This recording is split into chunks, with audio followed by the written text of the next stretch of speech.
Эта невероятная история произошла в Канаде. Когда Шон возвращался домой после удачного дня на рыбалке, он решил срезать путь через кусты вместо обычного маршрута. В этот момент его поразило величайшее потрясение в его жизни. Он успел отойти всего на несколько метров от тропы, как вдруг прямо перед ним появился огромный черный медведь.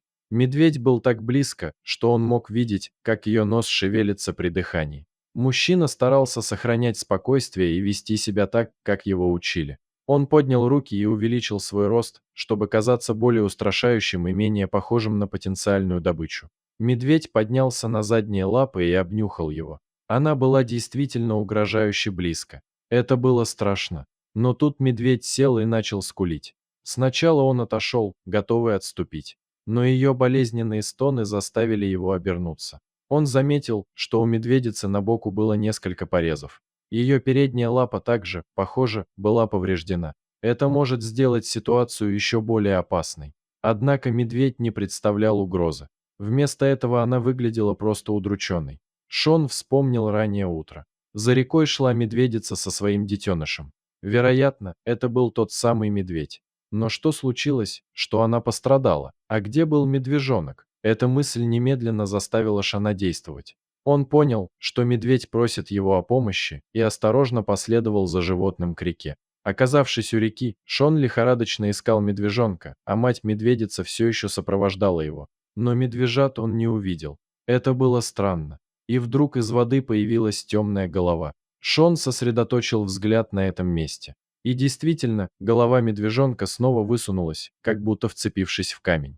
Вода текла по медвежонку. Он не сможет продержаться дольше. Шон подозревал, что медведица тщетно пыталась спасти своего детеныша и при этом была ранена. Понимая, что она не сможет сделать это в одиночку, она пошла за помощью и нашла Шона. Шон не мог позволить медвежонку утонуть прямо у него на глазах. Но он по личному опыту знал, насколько сильным и опасным было течение на этом участке реки. Прыгнуть без подготовки было бы опасной для жизни ошибкой. Ему пришлось придумать план. Он быстро схватил свои рыболовные снасти и веревку, которую обычно использовал для ловли рыбы. Он надежно привязал веревку к своей талии и оставил длинный кусок лежать перед собой. Другой конец веревки он крепко привязал к дереву на берегу реки. Затем он решительно прыгнул в воду. Течение в воде оказалось даже сильнее, чем он опасался. Изо всех сил Шон пробился к скалам, где он в последний раз видел медвежонка. Опыт Шона в качестве бывшего морского котика сослужил ему хорошую службу, поскольку неопытный пловец, возможно, не смог бы выжить в таких бурных течениях. Он подошел к камням и задержался, чтобы увидеть, где именно находится детеныш. На мгновение все, что он мог слышать, это рычание и стоны медведицы на берегу, которая отчаянно ходила туда-сюда и явно волновалась. Но она, казалось, понимала, что слишком опасно снова погружаться в стремительную воду. Вся ее надежда снова увидеть своего детеныша теперь возлагалась на этого необычного человека. Шон тяжело дышал и был в замешательстве. Бурный прилив и постоянное наводнение мешали ему определить точное местонахождение медвежонка. Он был вне себя от радости, когда увидел перед собой голову медвежонка. Чтобы добраться до детеныша, ему пришлось бы лишь плыть дальше вниз по течению. Но затем, в трагический момент, медвежонок потерял контроль над камнями и был унесен рекой. Его голова исчезла в темной воде за долю секунды. Шон без колебаний прыгнул за ним и поплыл изо всех сил. Если бы он потерял медвежонка в этот момент, он мог бы быть потерян навсегда. Маленький медвежонок ушел под воду и, казалось, перестал сопротивляться. Ситуация выглядела ужасной, но Шон отчаянно сопротивлялся и поплыл за медведем. Но веревка, которую он обвязал вокруг своей талии, становилась все туже и наконец достигла конца веревки. Когда голова медвежонка появилась снова, он вовремя схватил ее. Он боялся, что медвежонок будет сопротивляться или поцарапать его. Но медведь просто безвольно лежал у него на руках. Но это был еще не конец. Теперь пришло время вернуться на безопасный берег. Шон знал, что для этого ему понадобятся обе руки, чтобы плавать. Он схватил кусок веревки, который ранее выбросил, и обвязал им медвежонка. Теперь Шон мог использовать все свои силы, чтобы доставить ее в безопасное место. Ему помогло то, что детеныш был неподвижен, но в то же время это было и большой проблемой. Возможно, уже было слишком поздно спасать жизнь медвежонка. Что произойдет, если он доберется до медведицы с бездыханным детенышем? Это может иметь немыслимые последствия для Шана. Но в тот момент он не мог сосредоточиться на этом.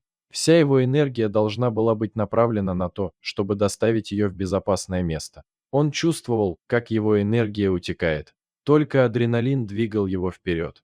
Внезапно его ноги коснулись земли. Они прибыли на мелководье. Шон смог подобрать медвежонка и вытащить его из воды. Медведица приближалась к ним с головокружительной скоростью. Она была на удивление быстрой для такого раненого животного. Шон знал, что ему придется отвязать веревку от медвежонка, прежде чем медведь доберется до них. Он даже не успел взглянуть на детеныша, как медведица схватила его. Однако, когда медведь сделал несколько шагов в сторону леса, она внезапно начала опасно раскачиваться. В следующий момент она с грохотом упала на землю. Медвежонок ползал по ней, но она не двинулась с места. Шон бросился поближе, чтобы посмотреть, в чем проблема.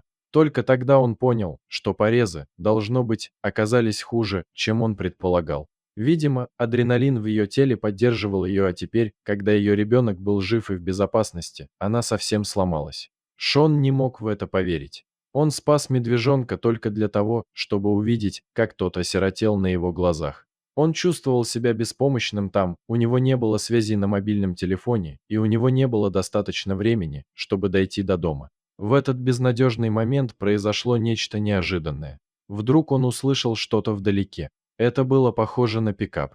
Он громко крикнул, и внезапно его окружили несколько лесников. Некоторые туристы, которые ранее видели, как он спасал детеныша в реке, поспешили покинуть лес, пока их не встретили. Затем они предупредили лесников, которые прибыли на место как можно быстрее. У них с собой был большой ящик, и, поскольку медведица все еще не реагировала, они смогли безопасно о ней позаботиться. Они перевязали ей раны, чтобы остановить потерю крови, а затем осторожно погрузили ее в ящик. Спасательная команда отвезла двух медведей в ближайшую клинику для лесных животных, где им оказали профессиональную помощь. Люди надеялись спасти медведю жизнь. Без них реабилитировать малыша было бы непросто. В тот же день матери пришлось перенести операцию. В некоторых ранах у нее даже развилась инфекция. Детеныш все еще был очень слаб после опасного для жизни опыта, поэтому они успокаивали его, чтобы он мог отдохнуть и прийти в себя. Усилия по возвращению матери к здоровью были интенсивными, но присутствие ее ребенок, казалось, дал ей силы, необходимые для выздоровления. К счастью, два животных со временем выздоровели, и наконец настал день, когда они должны были вернуться в свой настоящий дом, лес. Спасательная команда составила план освобождения и проинформировала о нем Шана. Они встретились на месте освобождения дальше в лесу. Момент, когда двери клетки открылись, был волшебным. Медведица тут же побежала в сторону леса. Детеныш на мгновение заколебался, посмотрел на мать, а затем последовал за ней на свободу. Шон едва мог сдержать слезы.